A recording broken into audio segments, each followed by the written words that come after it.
How can you guarantee results? By dropping the bomb ourselves. Did they really, though? My co-host doesn't think so. That's our topic today on the Nuka-Cola Lounge. A sweet haven where I'd swing till I couldn't no more. The Nuka-Cola Lounge. Welcome back to the Nuka-Cola Lounge, the Fallout Everything podcast. My name is Ash, and I'm here with Subsidian as always. And today we're going to be discussing something that came up during the Fallout TV show. By the way, if you have not caught the first couple episodes of our newly revived Nuka-Cola Lounge podcast, they've both come out over the last couple of weeks. The first one was a review of the Fallout TV show. And in the second one, we explore whether or not the Fallout TV show agrees with the lore of the games, or if it broke the lore or contradicted some of the lore.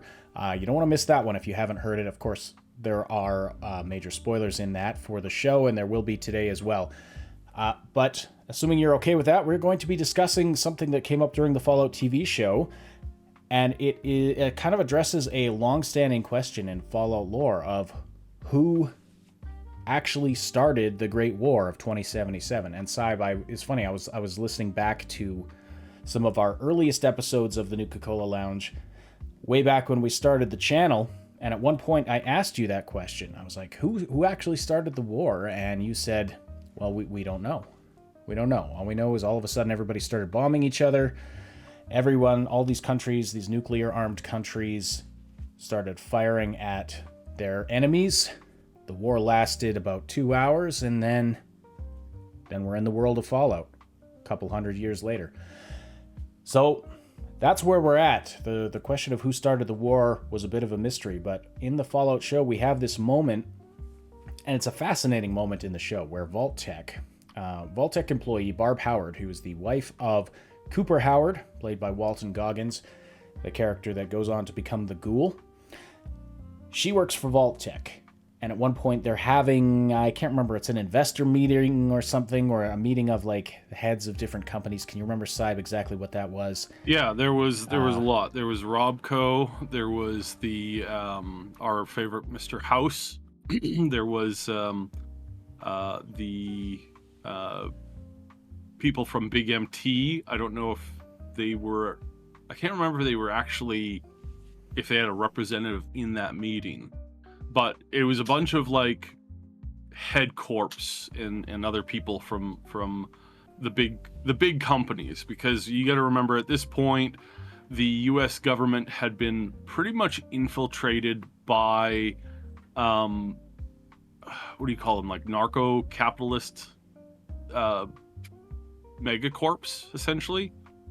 So right, kind of very dangerous to have those kind of people just like lining your pocketbooks and controlling what you do, because kind of a almost a pseudo cyberpunk situation. Yeah. Well, in that, and I want to emphasize this because there's a lot of people who, including a lot of articles, if you're looking up any article, you're going to see a ton of people saying it was the capitalists' fault. And I want to make the distinction between regular capitalists and super megacorps, because those two things are not the same, and they're not the same in the show.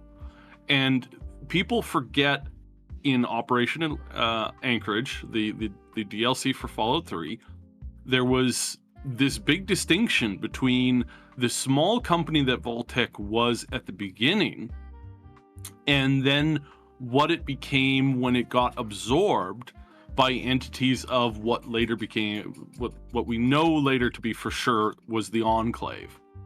And this in the show is represented, I don't think, and this is why I don't think the show is diverting from the lore at all, because the person overseeing that meeting, who Barb was very aware he was watching and was taking cues from him.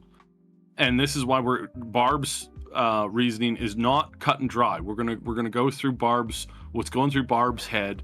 We're gonna go through that in depth. But yeah, this this idea that it was just Vault-Tec was always an evil company. That's not the case. They were taken over by an evil thing.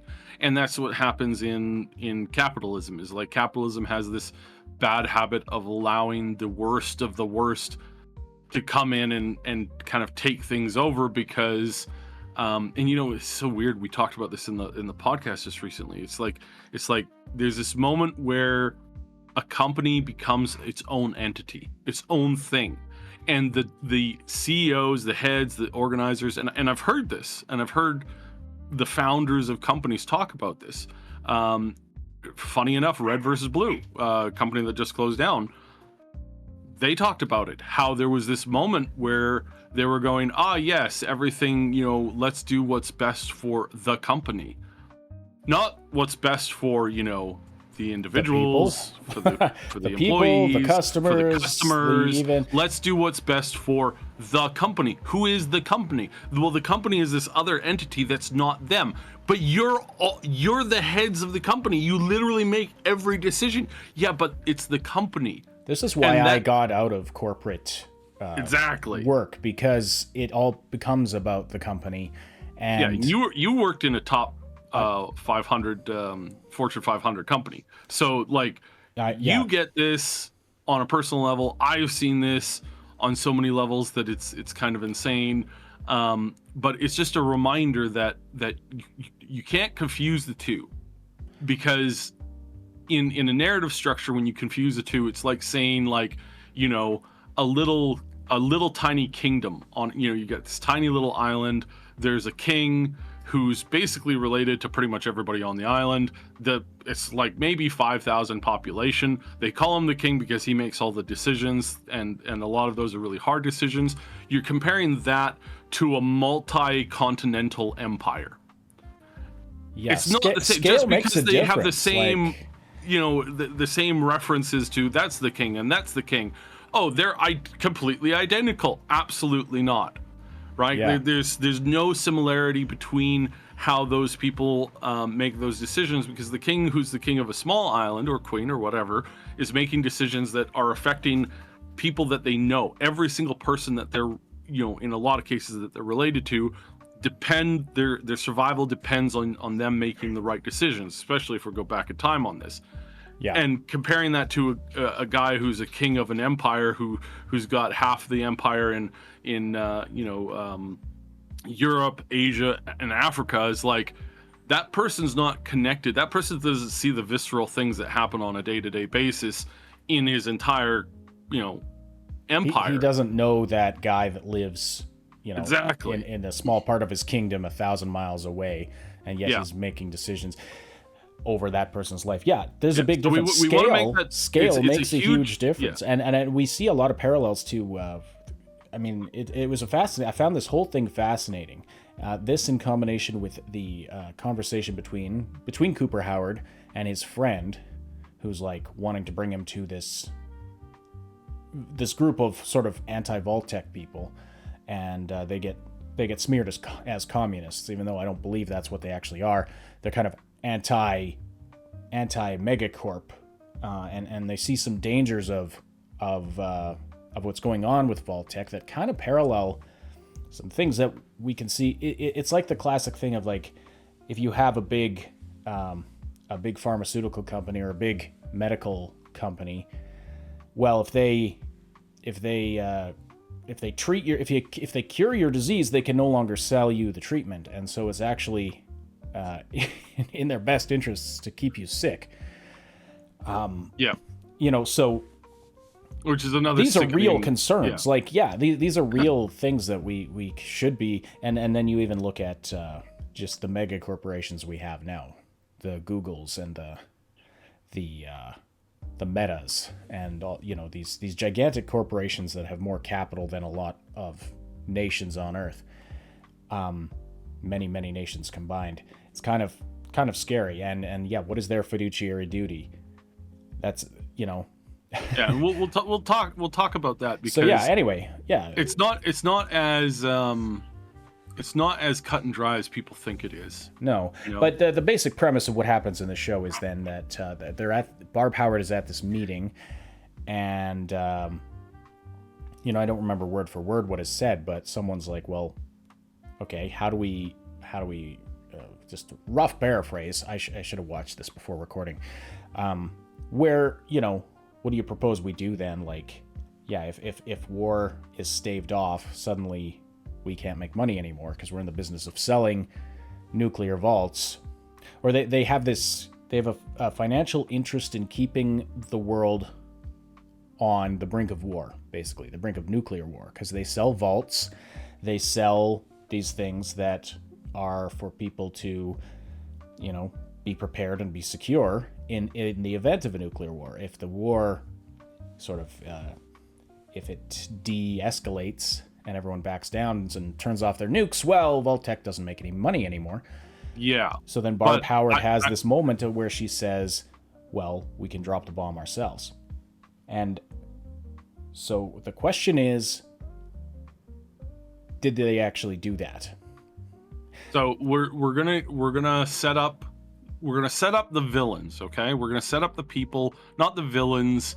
We're gonna set up all interested parties that have a reason to start the war. But before we do that, let's finite Vault-Tec a little bit more here. So Vault-Tec was expanding at an exponential rate, not as the original company that started to create vaults, which was a general business concept of like, hey, let's start some vaults and sell them to really rich people.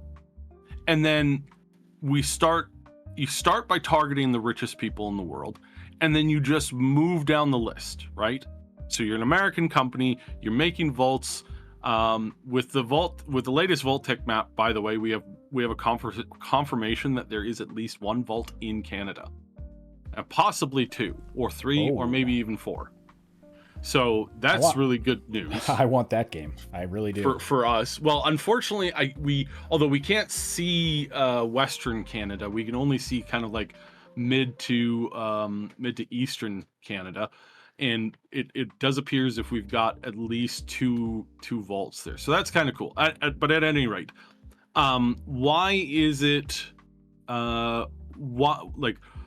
what was Vault-Tec's goal? Well, Vault-Tec's goal at the beginning was to sell vaults. And they were selling vaults by targeting the richest, most wealthiest people, saying, here are these vaults. Go ahead and buy or get access to them. Now, at first it started out as kind of like buy your way in, but then as the government got involved, there were things like, hey, we want vaults for military members. Just regular old military members. That's how Fallout 4's protagonist got in. And then there were other requests, like there was a request from a large community who wanted their children to have access to a vault at the very least. If we can't fit in, we want our kids to be able to fit in. So they made more than one vault that was designed for primarily children. And that kind of goes on and on from there. But why, at the moment that we see what's going on in the meeting, why can we know for sure that it's kind of a dumb idea for Vault-Tec to do something right there and then? Why can we assume correctly that it's bloviation? And the answer to that is because they haven't hit their market saturation yet. The vaults that they had at a maximum would only hold a little over 120,000 people. There were about 200 to 300 to 400 million people in America at the time. So that really doesn't quite, that's a fraction of a percent of the potential customers. And you got to remember that everybody who's like basically middle class and up could technically afford the vaults. So, and you're going to get about 70% of them if you have a really good marketing network. So that's about 100 million people. So they're only at 1% of their market saturation at the most. If they don't get any like funding to do, like if local government doesn't fund a couple of vault projects, that opens the door even more. Like if towns start getting together and deciding that they're gonna do another 20% tax on top of everybody so that they can pay for the creation of a localized vault, I mean that's something that that is clearly a good idea for Vault-Tec. Question about that, because Vault-Tec had if I recall correctly, one of their concerns was that that things were going to get peaceful, right? Yes. That it was going to de-escalate. It was going to de-escalate, and that's cause for them. Now that's cause for them to stoke the tensions, not to create it. Because again, if you're an evil, maniacal company like Vault-Tec, and you want total dominance over the world, because you're not looking at it as a fiduciary duty, you're looking at it as a, hey, we can make ourselves be the only thing to exist here. First of all, at the moment they said that, it does make a little bit of sense, but it makes about as least amount of sense as it makes sense. And what do I mean by that? Well, it's like, yes, if you start now, you're gonna cause a whole bunch of problems, and you're not ready. Like, we know that they weren't ready. There was a bunch of vaults that were like not finished yet that needed another like 6 months to a year more to complete. And their whole network, in order to get it up and running the way that they wanted it to get up and running, needed a few more years. We're talking like 3 more years for them to finalize the Vault network. The Vault network was this idea that they combined most of the vaults via communication lines, and in some cases, travel points. And we see this as a central focus part in the Fallout TV show of combining vaults' physical locations.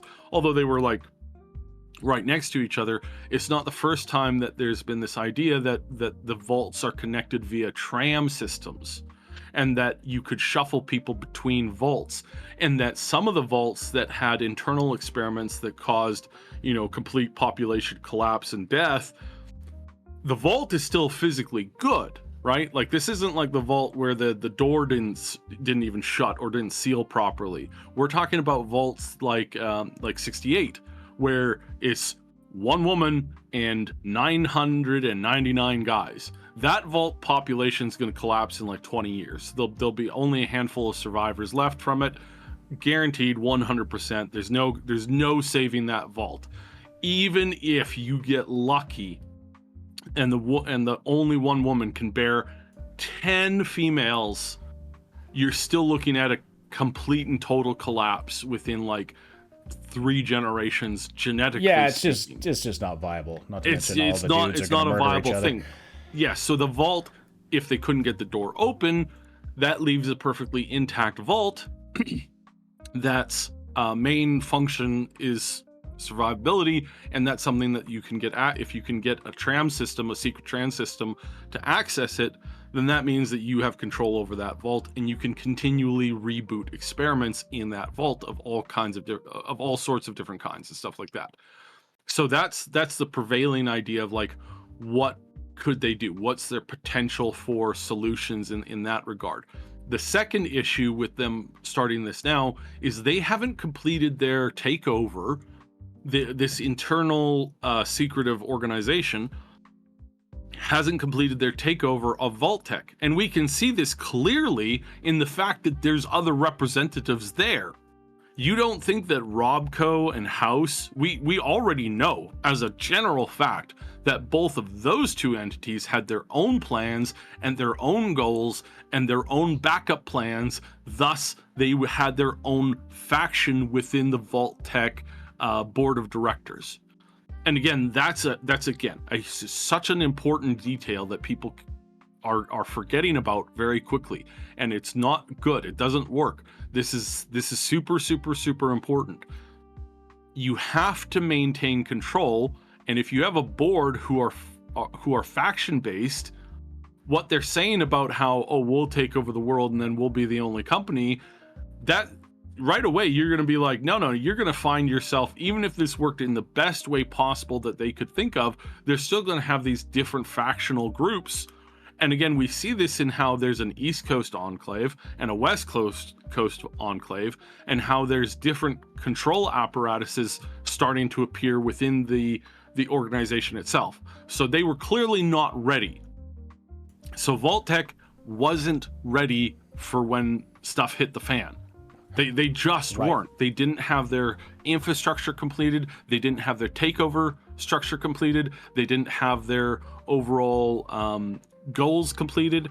So all of that kind of stuff makes it so that whilst they say they want to start the war, and whilst they want to keep those tensions high because it serves their political and financial aims, it is not necessarily true in that is what they are going to get away with. So that's kind of a really, really important big thing. Those are very good points. I have a couple of questions, and sure. Just keep it to Vault-Tec, and then we're going to move on to the other players. Yeah, the Vault-Tec. So my question is it possible that, well, first of all, no, if like Barb seems to be in a position where she would know all of this, where she would know that they're not ready yet for a global annihilation. So I guess my question is kind of two-pronged in that, is it, why would she suggest this if she knows they're not ready? And secondly, was she maybe thinking of a scenario where they drop a bomb but do it in such a way that it doesn't spark complete global annihilation, but maybe, set it off in a remote area? We can't answer the something second one. Like that. I can't answer the second one because it's too much speculation. But the first question you ask is, sorry, state it again here so I can answer. Well, just given everything you just said, mm-hmm. Barb seems to be, she's obviously a very important person in the company. Why would she make this suggestion if she knows they're not ready for potentially setting off that powder keg and starting a complete nuclear war? So my answer to that is, have you ever been in a boardroom meeting? Yeah, I have, but not one like this. So bloviation and stupidity and the making yourself appear as if you have a plan is way more important than actually having a plan, right? Like and again, I've seen this a number of times. You go into this big boardroom meeting, dude steps up, talks for 20 minutes straight about how his brilliant plan, and then later you find out that the dude had no plan whatsoever. He basically had been stressing about this meeting for 2 weeks, couldn't come up with anything, and he winged it at the last minute. And he managed to hit a home run in the presentation of the idea.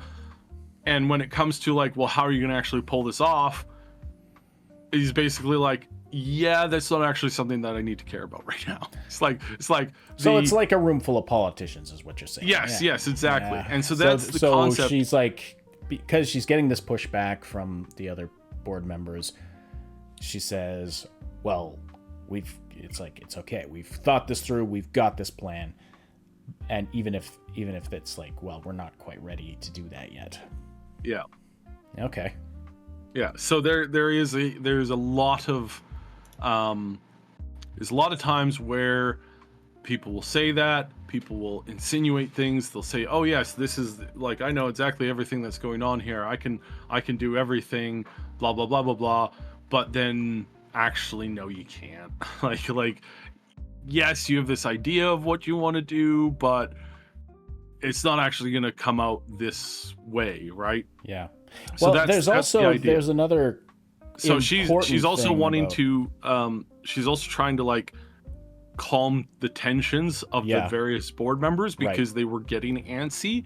They were getting very hey, this isn't making us happy, blah blah blah, and they were getting very very aggressive in their stance on where they thought the company should go. And again, perfectly normal for a board company, for a company's boardroom to be having these kinds of conversations. Super normalized.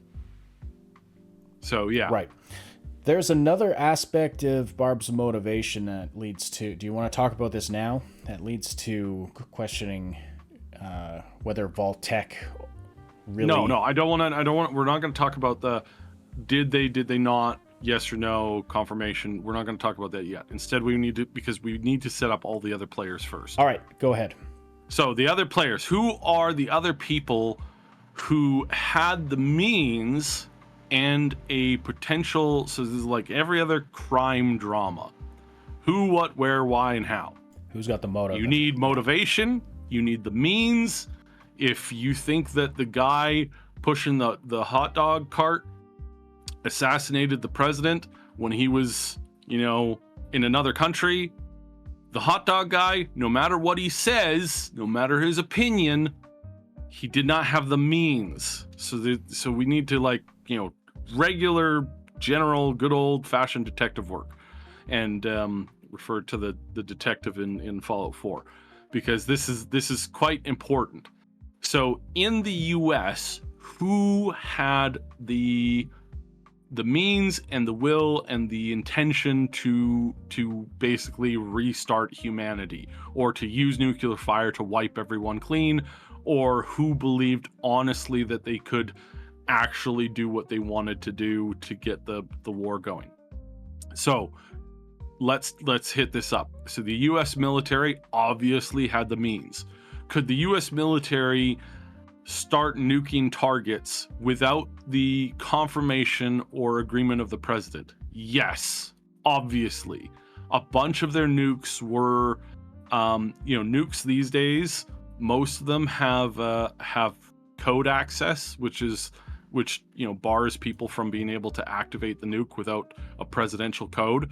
But this isn't modern day real world. This is old-fashioned 1950s, which means that a lot of these nukes, the only thing they needed to go off was an active, whether it was an altitude, what do they call those, chronometers? No, there's a timer within the thing that sets the nuke off to either do an airburst, or like the ones that we saw in Megaton and in other locations, it's an actual impact nuke, meaning that the nuke goes off when it hits something after having been fired or falling freestyle from, or not freestyle, falling and creating a plane, doing a dropped impact, right? Yeah. So there's those. Then there are the cluster nukes that we, the MRI, or not MRIs, the multi entrance, the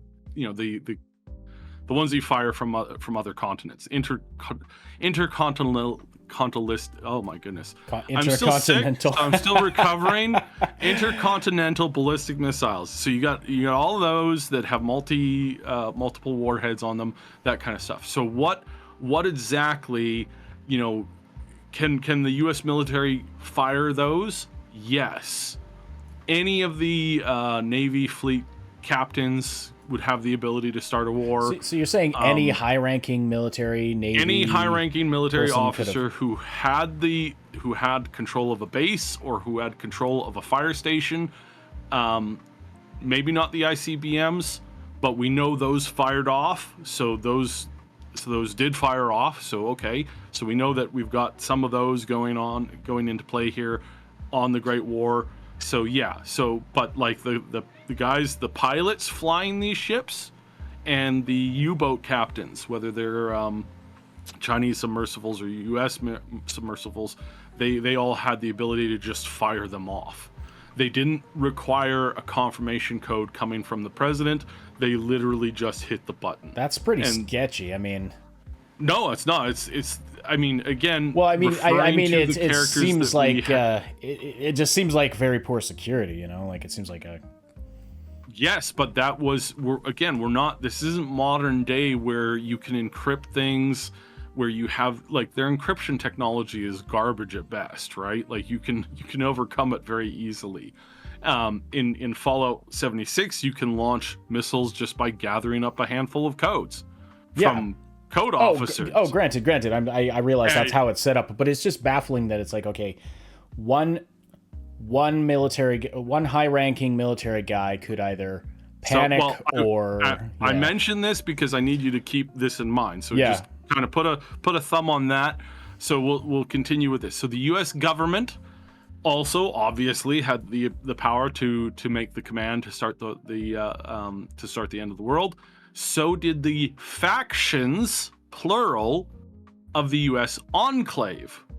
And again, here we're mentioning this because that is part of the Vault-Tec system. That is the enclave based in the east and the enclave based in the west. Because yes, those were two different factions, because they were doing things apart from each other, at least in 2 parts of the story, if not more. And again, we see this in Fallout 3, we see this in Fallout 4, and we even see this especially in Fallout 2. And then we also see this in other Fallout games that are either non-canon, but just because something's non-canon doesn't mean that some of the stuff that they mention isn't, tied into current lore that actually works. So that's kind of an important thing to note, right? So the Enclave had separate factions. They didn't have complete control over Vault-Tec yet because they didn't know where a whole bunch of the vaults were, meaning that they had a generalized idea of where they were, but they didn't actually have the door commands for some of them. And in Fallout 13's case, in Fallout 2, they couldn't open up the vault door. If they were Vault-Tec, and if they had completed that consuming Vault-Tec as a company, they wouldn't need to have tricked the participants, the people in Vault 13. They didn't need to trick them into opening the doors.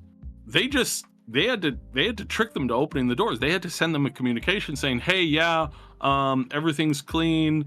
You can go ahead and open the door now, and I'll go out." And that's how they were able to nab them. So different factions. So right away we have U.S. military, U.S. government, and at least 2, if not 3 factions, with possibly one faction being like integrated with Vault-Tec, but not clearly in control of each other because each West Coast versus East Coast had different ideas. And again, we don't know if there's another faction of the Enclave that's based either in at the northern part of the country or in the southern part of the country. We don't even know that yet, but we know that we have Enclave people in the Fallout show, which is the latest iteration of the lore, and that means that there is at least either a surviving West Coast branch or the East Coast branch moved into there, or there's a southern branch that has leadership that we have as yet to meet or understand yet. So this is all very what's going on here? There's a lot going on here. The East Coast branch of the Enclave seems to be located in off the coast of California, and their power seems to sweep the northern states in that area.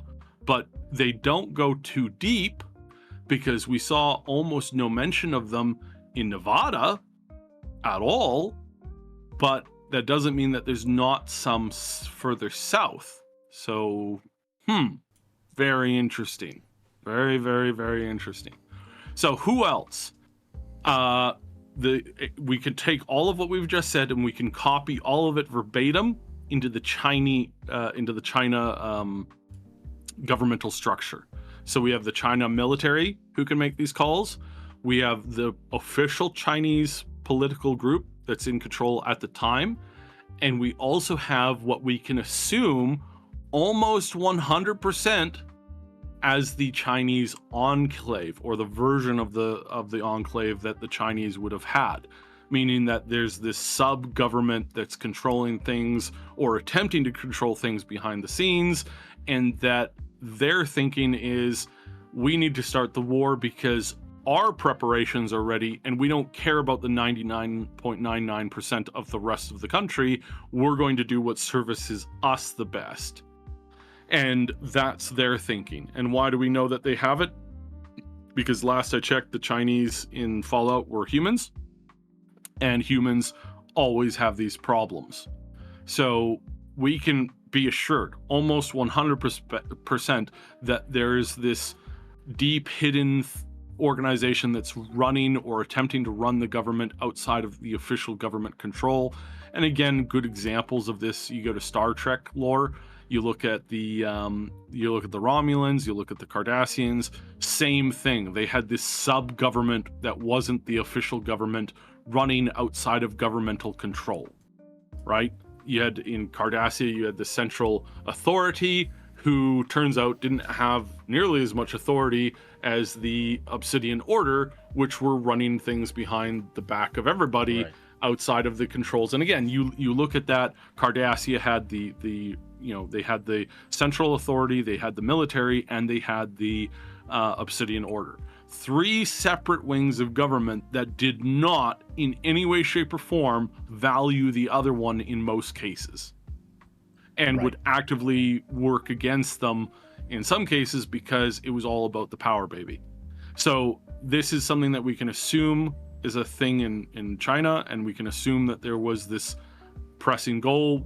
How much to a degree? Was it a small faction? Was it a large faction? Was it a powerful faction? Was it not a powerful faction? We don't know, can't really say for sure, but very interesting to note. And exactly how we figure that out, we don't know yet, but it seems to make sense, right? So we kind of keep that on the tabs and say, yeah, that's kind of some messed up stuff, but that's life for you.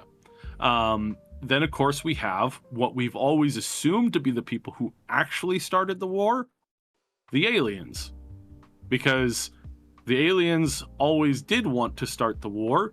They saw humanity as a dangerous, growing potential danger, and what better way to keep them from advancing quickly than to make them nuke themselves. That is not what I was expecting you to say. I was expecting you to say Soviet Russia, because that would be very 1950s. We're not finished with this list. This list I know, but it's very long. So the aliens. So how do we? Yeah. I always thought the aliens, and I'm not as well versed in the lore as you. I always thought the aliens were. I didn't realize they were so involved in the lore. I knew they were there. Oh, they're huge right now. If you're playing 76, you're fighting off waves and waves of alien invaders who are coming down to establish a control area because they're already immune to the scourged virus that's present in West Virginia. So they are. So that the reason why they're there in such numbers is because everywhere else in the world they have to deal with survivors and high levels of radiation. And I don't know if you know this, but the aliens, aside from abducting people, their second most common activity and favorite hobby is crashing their aircraft into the planet at an almost constant basis. And again, this isn't something that's just exclusive to 76. This has been present in every single Fallout game, with the exception of no, I think it is in every single Fallout game. I might be wrong. There might be one or two that don't have a reference to aliens, but aliens are an integral part of current Fallout lore. They are. I thought they were just kind of an Easter egg, but you're saying they're actually involved in human affairs and would have an interest in humanity wiping itself out. Yeah. So does that come? Are you sort of inferring that, or is there some direct reference to that somewhere? Oh, in Fallout 3, Fallout 4, and Fallout 76, it's everywhere. It's like constant. The amount of lore about the aliens is the highest in Fallout 76. There's tons and tons of information about it. We have not just the aliens. We have there's a separate sect of aliens under Homer's influence. Homer is a shadowy figure who deals with alien information and contacts the humans to give them access. And there's a whole bunch of lore entries on it. We could spend like 3 hours talking about the lore entries on just Fallout 76, just the encounters that the people of Appalachia have with them on a constant basis, what's going on, their weaknesses, a bunch of other stuff. And it's super heavy in there. So it's very, very, very like common. That's interesting. We did an episode on aliens way back in the day before Fallout 4 though. So I guess it's expanded since then. Yeah. All right. So the aliens are another possible culprit. Yeah. Who else we got? So we also have, and as you alluded to, you have every other country who has something to gain if the two biggest powers knock themselves out.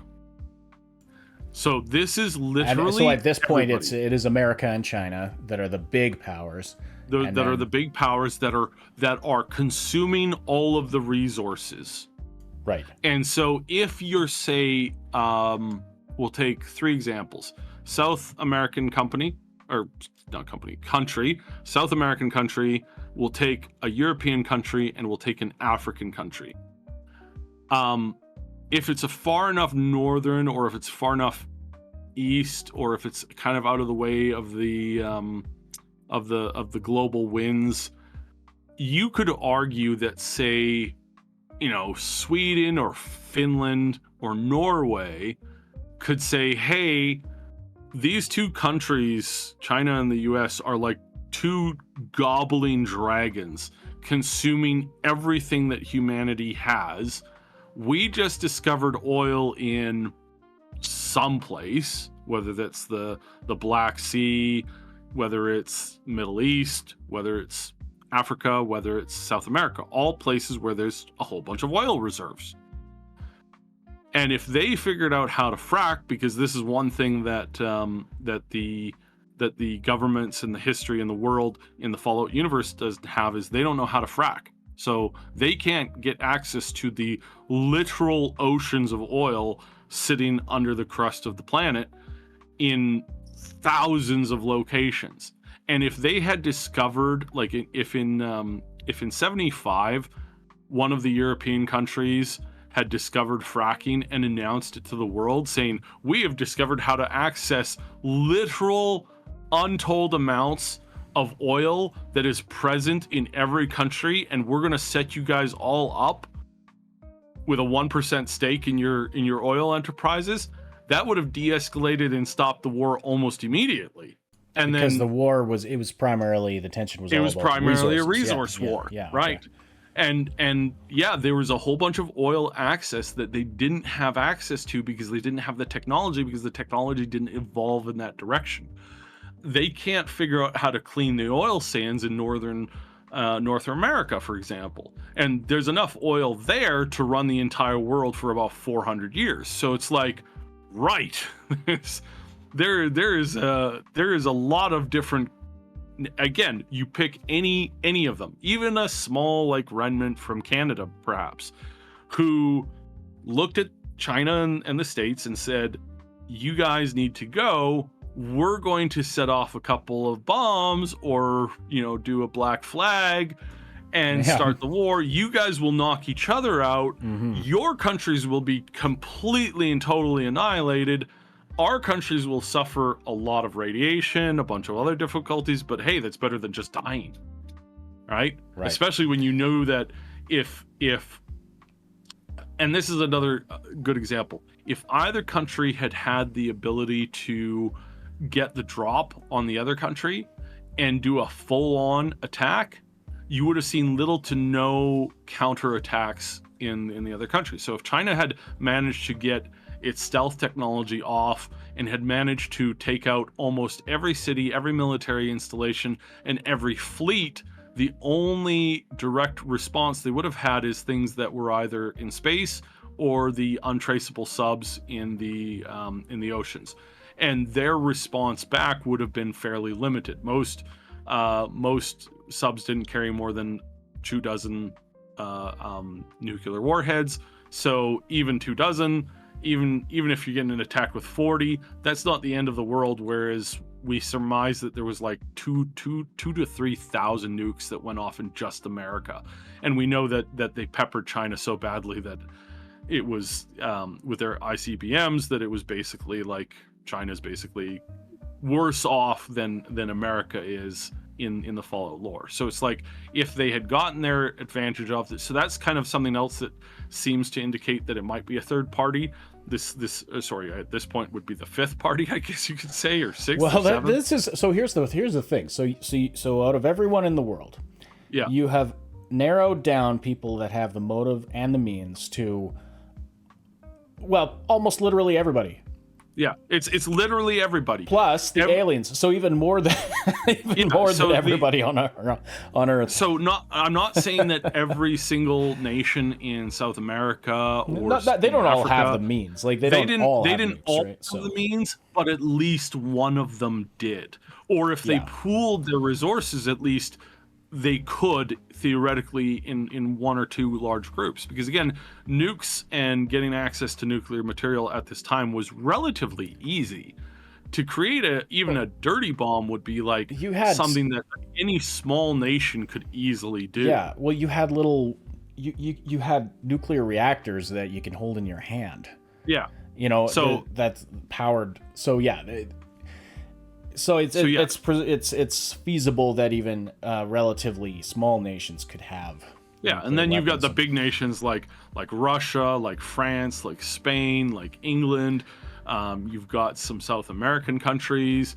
You've got all these countries who are dead set on having some kind of a thing, some kind of an access. Japan, Korea, Vietnam. You've literally every spot on the globe has a country who has a vested interest in some faction or another to do something to set the two big boys off, to nuke themselves. And again, if you're in South America, like way South America, if they bomb themselves in North America, north of the equator to the kingdom come, and there's basically like nothing left of the north of the equator line, that's a win-win-win for you. Like, yeah, you'll have to deal with some radioactive fallout, but if you've discovered how to access oil reserves under your country, by the time in 500 years, you're going to be the dominant power in the world. Again, these are a lot of the ideas, but we're pretty sure that really who started the war was one of the original four. So we're gonna separate this out to general China, general United States, aliens, Vault-Tec, and maybe a fifth wheel when we get into the nitty-gritty of exactly like those are the parties that might have done it, kind of thing. Yeah, those are the parties that we're going to be looking at today to say like really to really narrow in when we're looking at the reasoning and how it played out. So now back to your original question about did Fallout in the show when they showcased the board meeting, is Barb serious about them dropping the bomb, and what exactly would have happened there? Because we have some pretty big evidence to support the idea that there was no way that she would allow that to happen and to go off when she didn't have her child with her. Right? Yes. And this is a huge, this is like, you saw this right away. I saw this right away, and I kind of said, there's no way Barb is giving the green light to launch the nukes when she knows that her child is at a birthday party right next to one of the primary target spots. Absolutely no way. And again, let's just quickly go over the time frame for the war. So the time frame for the war started at 03, so 0003 Eastern Standard Time off the coast of California. There were several submersibles detected by the United States Pacific Fleet. So so this is early in the morning. I was gonna say that's 3 in the morning. Okay. Yeah. So you're telling me she's up at at midnight on that morning. This is the day they're pulling the trigger. They don't know if it's going to result in full total nuclear war, but we know that one of the first targets hit was California. Her daughter is going to a birthday party or something with her dad. She's got to at least know this if she's any, if she's at very least she knows she doesn't have her daughter with her. Exactly. Or that her daughter's not in the vault. Yeah. So is she being pressured by the Enclave? Is she dead at this point? Because that's the other thing too. it's possible she didn't have control over when and exactly. where it happened. It's totally possible that we discover shortly after, which again, I said this is possible. This is not most likely what's going to happen in the show. Obviously, Barbara's being set up as one of the major villains, who is then going to be the lead to the next major villain. They've set this up entirely well. First season is setting up of the general characters. The last 2 minutes of the show, you've got the ghoul saying, "Where is my family?" Plural, obviously. So he's not just referring to his daughter, he's referring to his daughter and his wife. Epic we don't moment, know what yeah, happened. Yeah, that was, and by the way, that moment gave me chills, because the whole season I'm wondering, what the hell is this guy's motivation? Why is he Such a dick? what's making he's an absolute bastard, but he's also like, what keeps him going? It seemed like he was this is way off topic, and so I won't go too deep into it, but yeah, it was like, well, what keeps him going if he's lost everybody and everything he cares about, and he's living like a ghoul? Like, it seems like he would just call it in at some point, but something's motivating him. We finally find out what's motivating him. His family's out there somewhere. He's trying to get them. And he's been playing this long game. So season 2, if I'm writing season 2, I can say we don't even have to catch up with Barb in season 2, because we have multiple things that we can introduce. You introduce Mr. House. You introduce Lucy following her dad. You introduce him as showcasing that he's got more to him than just this. We don't even need Barbara and his daughter to enter in until the last episode again, to give us that one more crumb headed towards that direction. And again, if you have a really stellar bang out like thing where Lucy and Ghoul and Brotherhood of Steel Boys, if all 4 of them need to come together to combat Mr. House and to, and establish basically a new organization, a new, taking the remnants of the NCR, taking the remnants of the Brotherhood and combining them into a new faction, and essentially to stand up to Mr. House and all of what's going on there, and whatever big battle took out Vegas and all that stuff. That's a whole story. That's a whole season story where and this will happen for sure, one way or another. This is 100% going to happen. The main characters need to be pushed in together in order to have some kind of a moment where they're all standing against something together, because that's how you keep the show rolling at this point, because you've got to have them pushed into a team. You have to have them forged into an actual team, so that they can fight back whatever big bad is coming, so that then you can break them up again and have them go through various points of stories.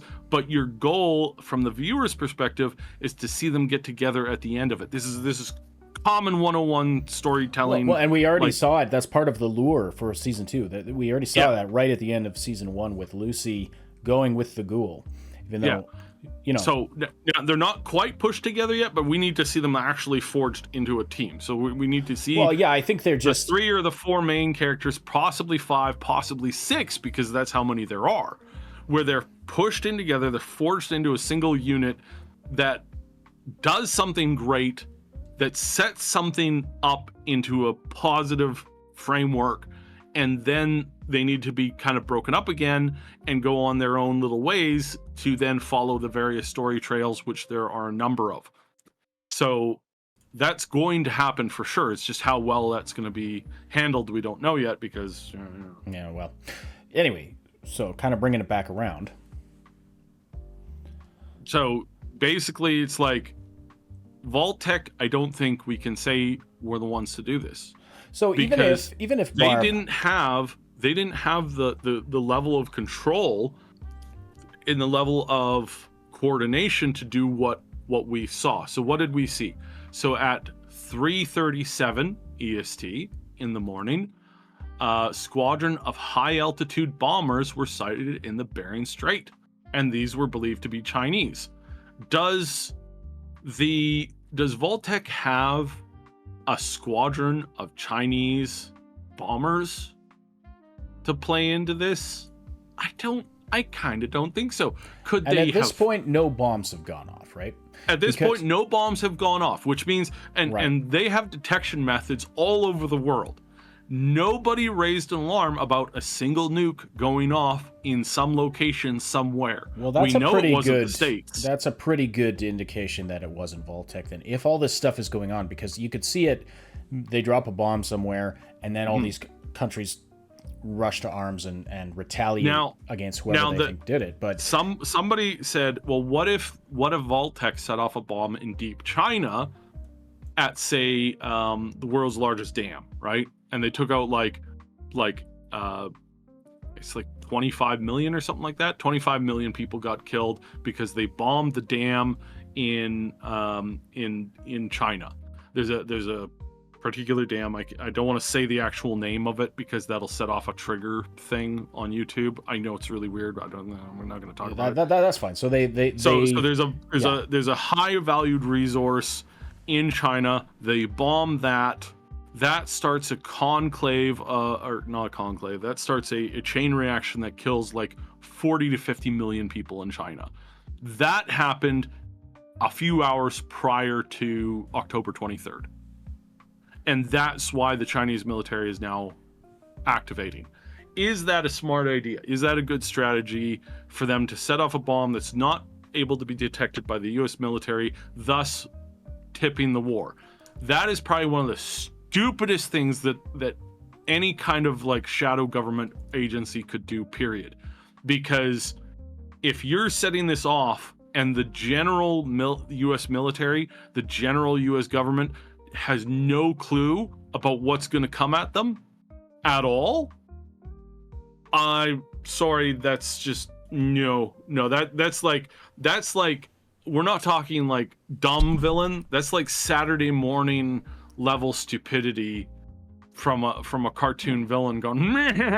Sorry to the listeners, I just bumped my microphone there. But so you're saying, say Vault-Tec did this without warning the U.S. government, or there's no. Or doing it in a way that they could at least detect. Yeah. Or doing it in a way so that the makes... Chinese retaliation then catches America by surprise. Yes.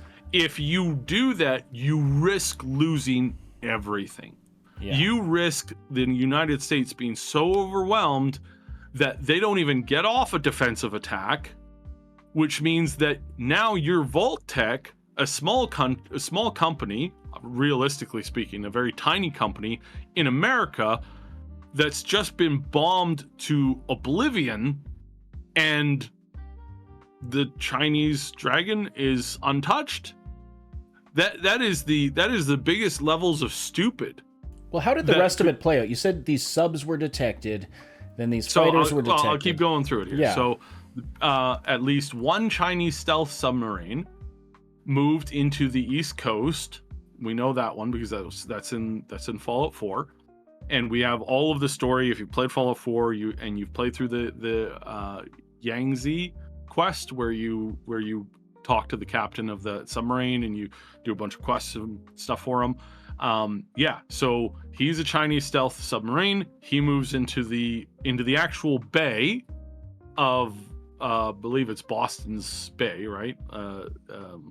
And he launches missiles. He launches nuclear missiles from inside the bay. He takes so much damage that he actually gets stuck in the bay and he can't actually get out. So he's just kind of stuck there. That's his story. 6 hours later, at 9:13 EST, the Integrated Operation Nuclear Detection System detected the first 4 missile launches, and the United States went into DEFCON. So, DEFCON 2. So we have bombers sighted, we have submarines sighted, we have this ramping up of military forces from the Chinese, and then at 9:13 they detect a ton of nuclear missile launches going off. They confirm 4 minutes later. NORAD confirmed this. NORAD confirmed the nukes, and the fate of the world was sealed at that moment, because at 9:26 The president ordered a retaliation strike according to the scenario, to one of the many scenarios, and full-on nuclear war was launched. And 2 hours later, it was done. At 9:42, nuclear bombs hit Pennsylvania, New York, followed by the West Coast, which was hit immediately after. So we're talking same window there. The bombs continued to drop and 5 minutes later, at 9:47, Washington D.C. was hit. The nuclear exchange continued for 2 hours. Both Chinese and the United States suffered catastrophic losses. As far as we understand, all of the naval fleets were hit at the same time from both countries. So both countries had their entire navies nuked to hell. So that's a little bit more suspicious. Fleets are mobile, and a fleet has the ability to separate to reduce the potential of total losses. So there's a big question to be had about what happened to the fleets, what happened to that kind of stuff. A lot of the fleets current day have anti-nuke tech, so they have like counter missiles that they can intercept. They can even intercept, as far as I understand, they can intercept intercontinental ballistic missiles. So what happened there were, how did that battle go out? That's something that's very, very interesting to me because of just like standard stuff. It doesn't really play into the story all that much. Yeah. Although that we know that some of the fleets most likely integrated with local populations, because that's what happened with all those submarines that breached the West Coast. Those guys all surfaced and started to attack. The survivors of those ships, the Chinese survivors of those ships, made landfall, and this is really weird. They completely swore off the communist stuff, and they integrated and created a new society that revolved heavily around Chinese imperialistic ideals, not the communistic ideals that they set up. So in the West Coast, they set up a number of cities that they had integrated fully with the survivors of the wasteland. So the very people that they ended up nuking were the people that they ended up living with and reprocreating with to create one of the actual only safe havens in the West. And we didn't get any bit of info on them in the TV show, and that's really disappointing because that's kind of a really big important part of the story. Is like, hold on now, all these Chinese people landed integrated, and then swore off their old ties. That's really weird. And we know that in China there was a big military base that had actually like gone in and had actually taken over. It wasn't just a small location, it was like provinces in China. And so did the same thing happen there? What happened to those people? Were they all nuked? Occupiers and not? Like, what happened there? That's very interesting. Definitely a story for another video, because that's super interesting to like see, well, what could have happened. The Chinese, the American forces in Japan, what happened there? What happened to Japan, period, is another big question. Really tons of really interesting scenarios set up here. But the overall point from the war perspective is that China definitely played the first big hand on the actual day, and was confirmed, as far as all previous lore has stated, that they were the first ones to launch intercontinental ballistic missiles. So they attacked, and then America launching responded. Was the response. And Tim Kaine, in an article, Tim Kaine in an interview said that it was China who started the war for sure. They were the ones who actually like made attacks, and this was in 2023. Noted in an interview that China dropped the first nuclear bombs, started the Great War as a retaliation for the United States experiments with bioweapons. This is what we believe the Brotherhood did. So Maxim, the guy who started the Brotherhood, they're sitting at Mariposa military base.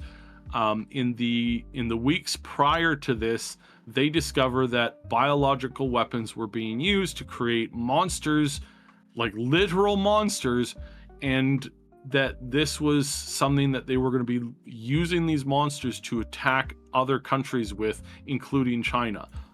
I just played through that part in Fallout 1. Yes, so they got that Like that information. Now what happened is Maxim sent out a wire to Washington D.C. saying, hey, his military unit is seceding from the United States. And he forwarded a whole bunch of the proof they had, and they never got a response ever. It was completely like, for 2 weeks they expected to have, military being deployed against them. Nothing ever came. And they then moved from there down to set up their next base, and a bunch of people died, including Maximum. It was very sad. But yeah, he might have played a hand in pushing the war into full war. So it could be at this point that this is about the same. This is not the same time frame that we see throughout the majority of the series when it's doing the back shots. They were like in the high point of summer, going into the fall. So this was about the same time, and this will be very interesting if they cover this, because I really want them to cover Mariposa, like pre-war Mariposa. I want a whole season dedicated to the Brotherhood, what happened at the base, what they did, all of the scientists, the experiments, everything. I want to see it all. I want to see, this is such an interesting part in the history, and this absolutely 100% is just such a one of the best options they have for storytelling, I think, in the world. So I'm super excited for this, and fingers crossed that this is going to be good. But yeah, so did him sending out that data, did the Chinese pick up on that? They got that information. What'll be even more interesting is if sleeper agents or secret agents from the Chinese were the actual ones who received all of that information from Maxim, and they kept it from the command, so the command in DC never even knew that Maxim quit and that his unit was in full rebellion. Maybe they didn't even know about that.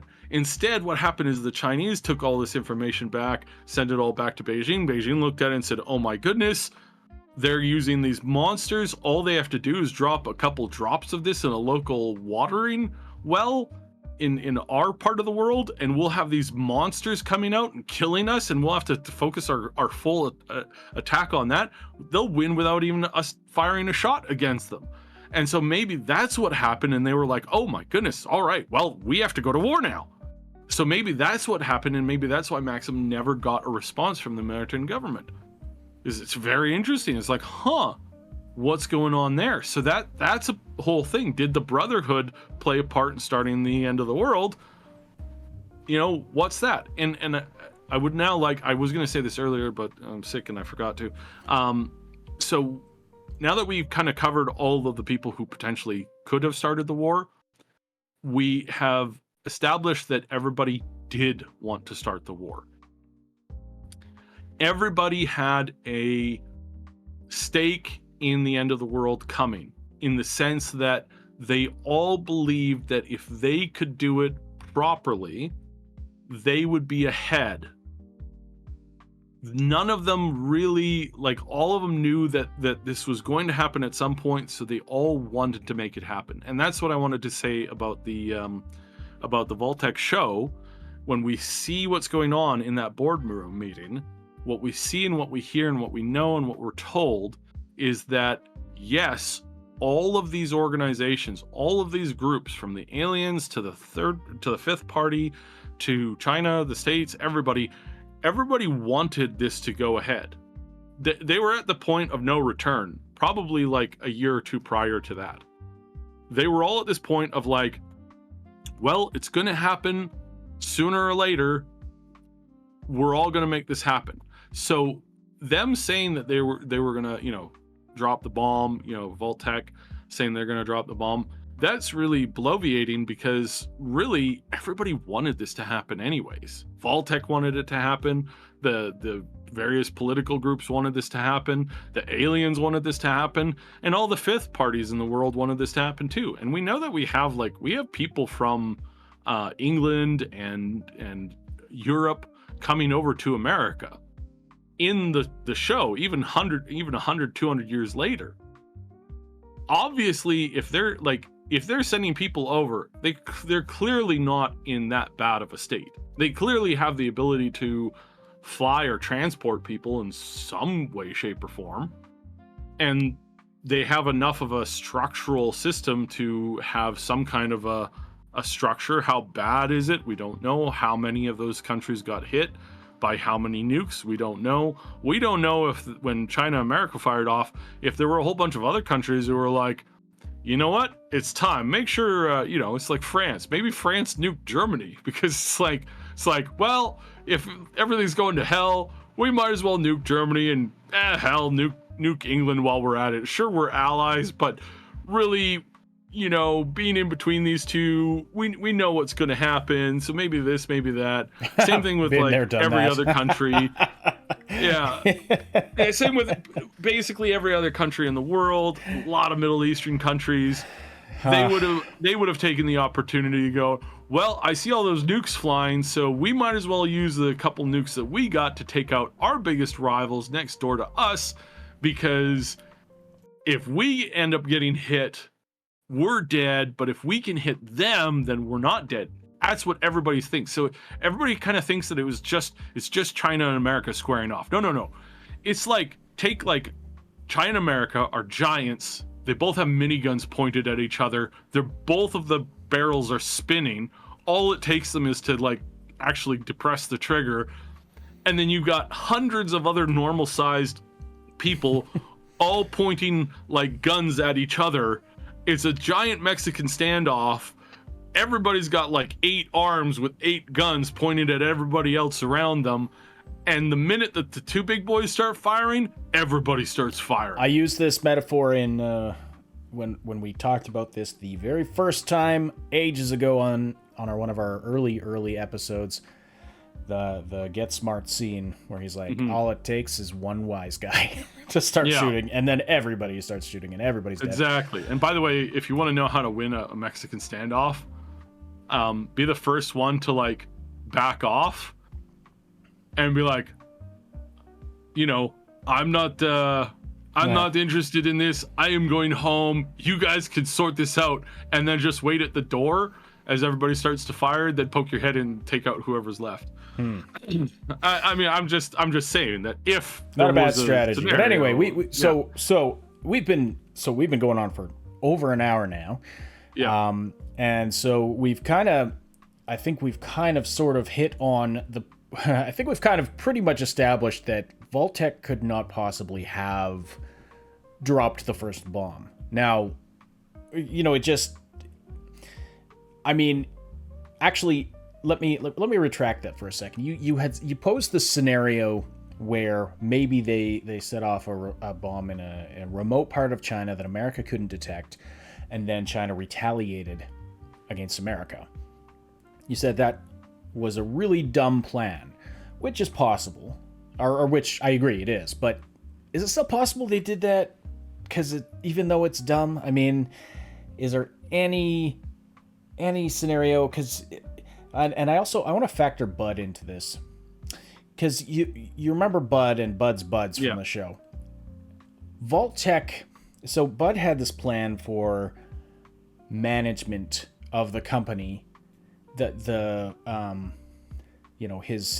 was what's the word? He was mentoring these managers that were going to run the company for centuries into the future. That was his plan. And Lucy's dad is one of them, and the other, all of the people from Vault, not 15. I'm getting it mixed up with Fallout 1 now. Yeah. 31. All the people from Vault 31 who are all cryogenically frozen. Well, you see all these people in the flashbacks to pre-war, and then they're all in these cryopods in the vault, and Bud himself is a one of those robots with the human brain in it. And not the good one either. He wasn't a Robotron. No, he kind of got. He was a Robo Brain Junior. Yeah, I'm like, wow, couldn't have come. So I mean, maybe. Well, my question is, so Vault-Tec was clearly prepared because they were able to get all these people into the vaults and cryogenically freeze them. Vault-Tec was clearly prepared, is what I'm saying, for the end of the world. Is it possible that they could have made if they were caught by surprise by, say, China coming along and nuking America? Is it feasible that they... Basically, my question is, can we agree that, or does it make sense to say that they at least saw it coming or knew it was going to happen and were able to get everybody into the vault, get them cryogenically frozen, get prepared? I think the so putting a brain in a jar is a long process that takes it takes a while as far as the lore goes. So it takes at least a day. At the bare minimum, it takes a very advanced medical facility and at least a day. The Fallout tactics is no longer canon. There was an immediate brain transfer. There's an animation for it and everything. I did it when I was playing through it the first time. I'm like, I'll be your new leader, and they're like, please step this way. And I was like, yeah, this is so cool. And then this machine comes down on my head, pops my head off, explosion of blood and stuff, and you see your brain get plooped into a giant vat. You're like, what? So So regardless of what happened to Bud, even if that took some time, and we don't know if, I'm guessing you're saying that wouldn't have been something they could just do on the spur of the moment. There had to be some prep for that. There had to be some time. Yeah. Maybe he was already a brain inside a robot when the war happened, or maybe it somehow happened. Maybe he did it to himself somehow when he was in the after he was. Well, like I said, in the vault, what we see at the latest most point in the flashback is we see that probably about I would say probably almost 2 months, largely to the day. It seems to be that between the birthday party at the beginning of the series and him meeting him being in the building spying in on this meeting, seems like that's about a gap of about 2 months, give or take a little. Right. Okay. I can't remember seeing an exact time frame. I know it's like middle of the summer. They're doing summer activities all the time. Seems to be what that is. Right. So yeah, I'm not 100% certain on this, but yeah, I think we've got a bit of a delay in that. A lot could happen in those 2 months, but I guess my central point is that Bud himself. Yeah, not only did a lot happen, but we know a lot happened because obviously people are frozen. Exactly what goes on. Did they all race to the vault? Were they frozen ahead of time? I think these are good questions to get, and I hope the writers don't. I'm hoping that the writers are doing this right. I will 100% admit, after having seen the horrendous stupidity that has happened to the Witcher series, to the Star Wars series, to the Star Trek series, that new writers these days are lazy, incompetent, stupid, and don't know the lore. As a general rule of fact, they just don't know the lore. That's been something that's been plaguing video game adaptations for ages. Like Star Trek, especially. How do you have so many continuity errors in Star Trek? It is horrifying to see the high number of absolutely insane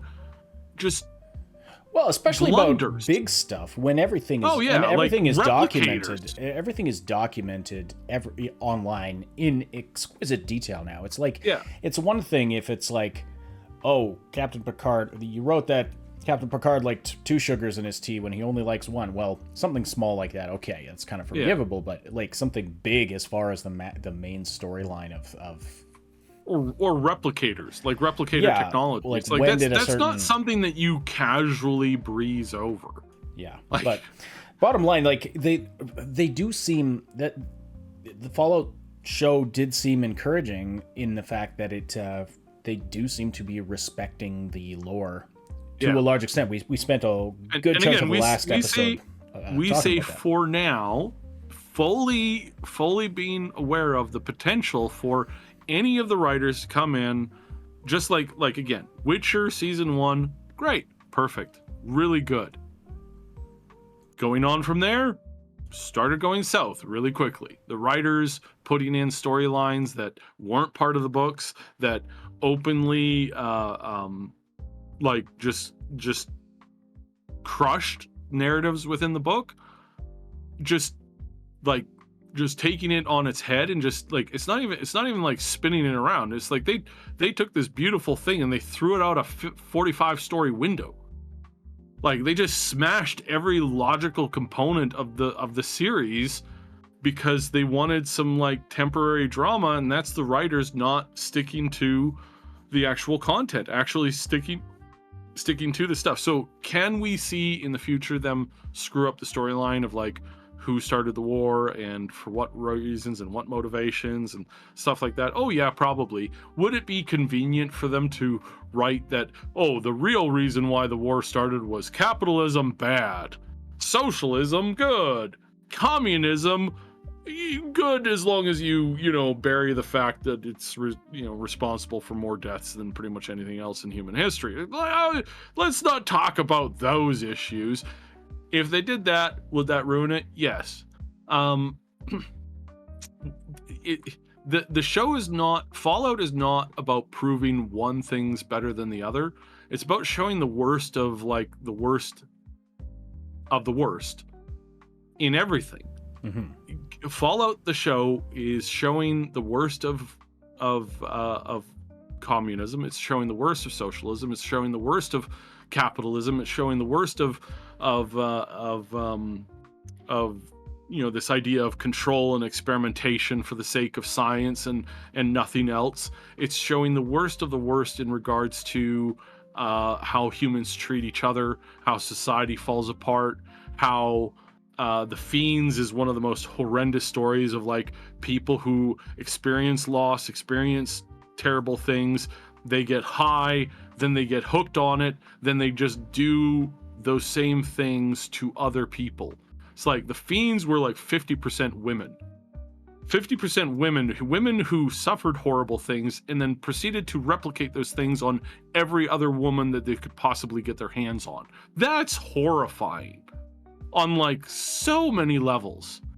And it's not about showing one side good or not. And I say this because the worst thing they could possibly do to the show is make it look like the bad guy is one thing and not everything.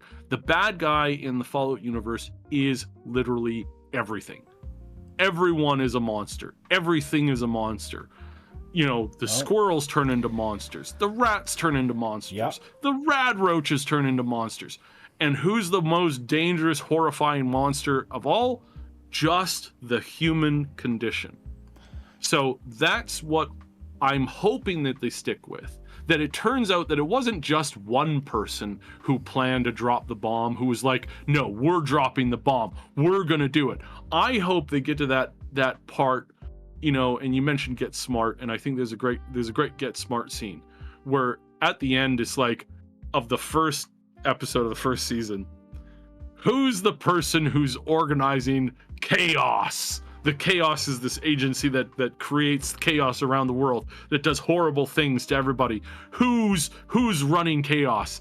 Actually, it was all of the intelligence communities running chaos. Why? Because they all had somebody implanted into the chaos team who worked up through the ranks, and then the original creator of chaos died, and the boardroom for chaos was just all of the internal guys pretending to be chaos agents. And At any point, they all could have said, you know what, guys? I don't want to commit evil things anymore. We're going to stop this. And everybody else would have been, oh, really? Oh, well, I'm actually an agent. You're all under arrest. Well, no, I'm an agent of this department. You're all under arrest. No, wait, I'm an agent of this department. You're all under arrest. And then they realized that they're the ones doing it. But they were continuing the chaos for the sole sake of doing their job. Right? I had never looked at that episode so deeply before. I always thought it was a hilarious joke. It's a great joke, but there's so much depth to it. There is, there really is. And I do see where you're saying, this could be going on in the world of Fallout, and is going on in the world of Fallout. Yeah. There's not just one big bad. There's not just one, and there never has been in any of the. Fallout 1, you kind of have. Here's my end of the series, in the perfect frame of mind. My end of the first series of Fallout. The first series of Fallout follows Lucy and the ghoul and Max, and they go and they finally get, after many losses and wins and sacrifices, they finally get to they get onto some aircraft carrier or something like that, where you've got the Enclave guys, the U.S. government guys, everybody's been frozen slept, and then the Chinese show up, and they all get into a room, and Lucy's like, which of you did it? And they all at the same time, they all go, well, I started the war, and they all raise their hands at once. It's like everybody in the room, well, we started the war. Wait, you started the war? No, we started the war. No, we got the drop on you. We started the war first. And everybody thinks that they were the ones who started the war when they all started the war at the same time. And every single one of them was responsible for the war, because none of them had the strength of character to sit down at the negotiation table and actually work through their issues. Nobody actually had the point of saying, like, hey, we've actually discovered cold fusion. Really? Well, we actually discovered how to tap, all this oil and make, synthetic plastic products and stuff like that from it, and fuel and all this other stuff.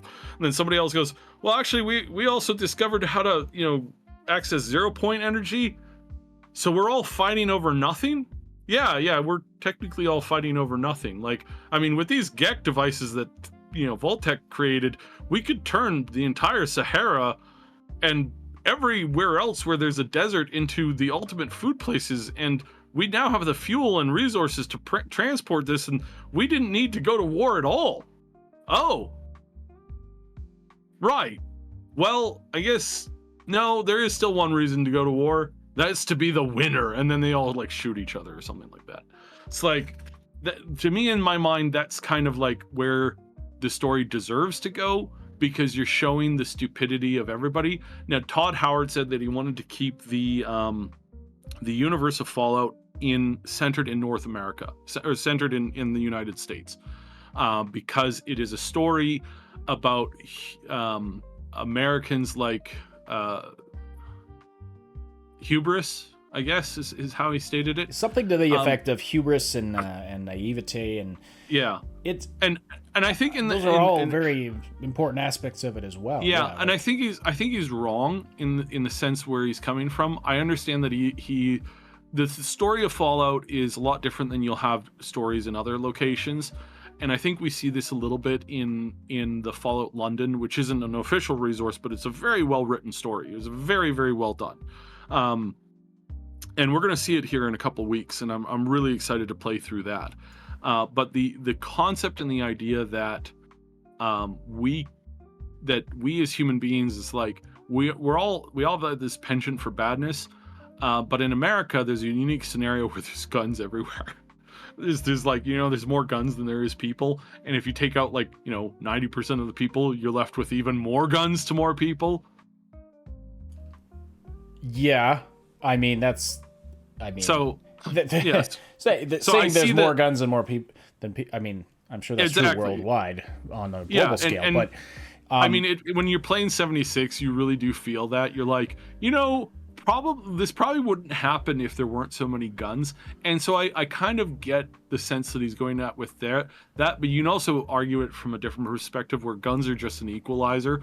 And if if a 12-year-old girl has a gun that she can use and she's facing off against a 7-foot, 250 muscle bound mutant without a gun, that's a pretty good equalization of a threat there. So yeah, there's all kinds of like stuff to that and reasonings to that. That's not the only reason that Todd Howard gave, though. He also said he likes the idea of what happened in the rest of the world to be kind of a mystery, which and I kind of get where he's coming from there. I would like to get snippets of it and hints, and we do, Yeah, we already have had a fair number of that, but I do think he's wrong. I think that you could open up some locations and you'd probably cast a little bit of a wider net, and you'd also satisfy a lot of really interesting questions that people have. I am really one of the things I'm most interested in is what happened in Africa. Like what happened in Southern Africa with all of the wildlife there once you enter FEV virus into the mix. Like, what is going on there? Do we have fauna return to the world? Do we have like enormous 2-story tall elephants? Do we have lions with electrical lightning powers? Because that's an actual thing in the universe. Did you know that? Is like there's insects that can harness the power of electricity. That's a thing. It's like we've got all these cool things. What is happening at the bottom of the ocean with all that radiation and FEV? Like, already when you go down to the bottom of the ocean, gigantism is a thing that happens. It happens to almost everything. It's also so crabification and gigantism is two things that happen. Most creatures that exist down there become very, very big, and they become very, very crab-like, because those are the two most easiest things to live down there as. So it's kind of interesting, that and the gigantification. Like, people wonder, like, why does everything become gigantic? Well, the bigger something is, the less energy you need to move it around. So a fish per body weight, a tiny fish per body weight uses up like 5 times more energy than a whale does per body weight. So everything should and would default to the bigger the better. In the ocean. In the ocean, yeah. On land, I'm guessing that has to be different. On land, it's a little bit different. Well, there's a reason why they believe a lot of dinosaurs, they actually may, like the big long-necked dinosaurs, may have had to live in swamps to actually move around and support their body weight. But anyway, to kind of bring it all back around, I mean, I agree with you. It would be fascinating to see what's going on in the rest of the world, what's going on in all these other continents, especially with the wildlife, but also the stories of, what happened to the people there. I think I agree with you that they could open it up, and maybe in the Fallout show they will open it up a little bit. We'll see. I mean, that's Todd Howard's opinion of what should happen, but there are other, I know he's got a lot of influence, but I don't think he's the only influence over how the story goes. So we'll see what happens. I'm hearing a lot of interesting things. Apparently they are approaching certain people who were involved with Fallout in the past, because Microsoft now wants to get like 5 to 6 Fallout things into production, and they simply don't have if you were to use all the people at Bethesda that were writing Fallout stuff, it's like you don't have enough people. Like you just don't have enough team leaders. So I suspect that we are going to start hearing rumors and snippets about certain people being, brought into the fold. I really hope Chris Avalon gets a job with this, because he deserves it. B, it would be such poetic justice on like 3 levels. It's like, I want him to write a new Fallout centric story. I want Tim Kaine to he doesn't have to come out of retirement fully, but if he wants to sit down and write a couple of Vault stories, if he wants to write a couple of other stories, it's like, I'm totally up for that. I think that the option and the world, I don't want them to treat this like Halo, where it's like you get one Halo game every 3, 4 to 5 years. It's like, no. Give us multiple things. Just have those other things, know what they are, and contain them within a space. It's like, yes, that's what Fallout the Shelter is and 76 is this is a product that's the inside of a thing. They don't have the ability to rewrite lore, but they can write some interesting side stories that are considered novellas. And there's always ways to expand on lore in ways that are consistent, but also explore a new aspect of it. Anyway, this has been a fascinating discussion, and the conversation has certainly meandered a bit and gone on a bit longer than we accepted, but, that's how it goes sometimes when you're doing a freeform podcast like this. We hope you're enjoying these new episodes of the Nuka-Cola Lounge, and that you enjoyed the discussion today. Please let us know your thoughts in the comments down below about what you think about what really happened with the Great War and the lore, and how was Vault-Tec involved. And let us know if you have any future topics you'd like us to discuss. We're planning many more episodes of this. Please do like and subscribe to catch all of the other fascinating gaming content. Well, we hope it's fascinating to you. Gaming content that we have here on the Triple S League. We have other podcasts. We have our weekly news podcast, Maximum News, with Obsidian and Max Derritt, discussing all of the week's gaming news. Every week they put that out. We have lots of other guides and other videos as well. So be sure to check back, subscribe if you can, and we will talk to you again very soon. Bring the past to life. Folks gather round, sipping on Nuka-Cola, listening to tales of the wasteland. It's a roller coaster.